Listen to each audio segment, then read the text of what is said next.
মানে আপনি কি নির্বাচনের দাবিতে ডাক দিচ্ছেন নাকি আপনি ফ্যাসিবাদকে উৎখাত করার দাবিতে ডাক দিচ্ছেন?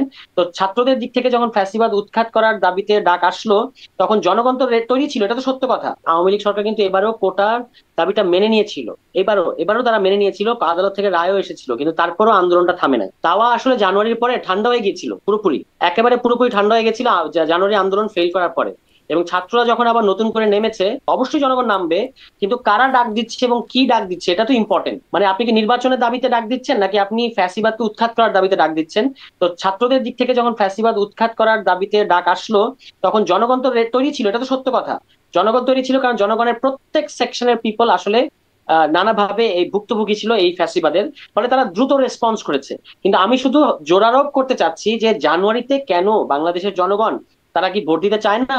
অবশ্যই তারা ভোট দিতে চায়। তাহলে তারা কেন ভোটের দাবিতে আন্দোলনে বিএনপির ডাকে সাড়া দিল না কেন?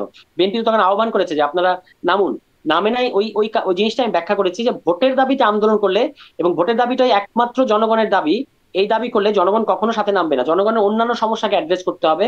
এবং এই কারণে জনগণ দিক থেকে বলা হয়েছে যে বিএনপি আহ তাদের দাবিটা, ভোটের দাবিতে আন্দোলন, তারা এটা সফল করুক, আমরা ভোট দিতে চাই।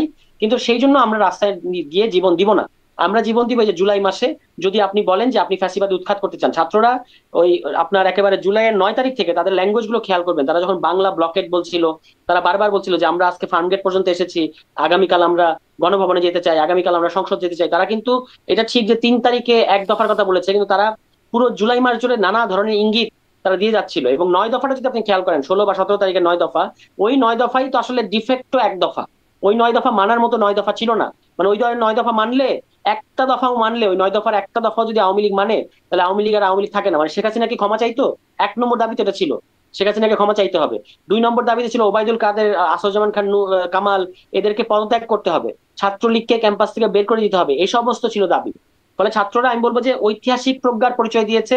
যে যখন এক দফার, এটা তো হাবিব ভাই জানেন, ওই যে লেনিনও তো বলেছেন যে 6 তারিখ করলে আগে হয়ে যাবে, 8 তারিখ করলে পরে হয়ে যাবে, 7 তারিখেই স্ট্রাইক করতে হবে। ছাত্রদের ক্ষেত্রে ঘটনাটা ওটাই, যে এক দফাটা আমি কবে ডিক্লেয়ার করব আনুষ্ঠানিকভাবে, এটা একটা সময় ব্যাপার মাত্র। কিন্তু তারা কিন্তু 16 তারিখ থেকেই 9 দফাটা, মানে ওই 9 দফাটাই ছিল মূলত এক দফা। ছাত্রদের বিভিন্ন এবং প্রাইভেট বিশ্ববিদ্যালয়ের শিক্ষার্থীরা 17, 18, 18 তারিখ থেকে রাস্তায় নেমেছে। তারা 17, 18 তারিখ থেকে স্টেপ ডাউন হাসিনা, এই ধরনের স্লোগানগুলো রাস্তায় দিয়েছে। ফলে শিক্ষার্থীরা শুধুমাত্র কোটার দাবিতে আন্দোলন করে নাই।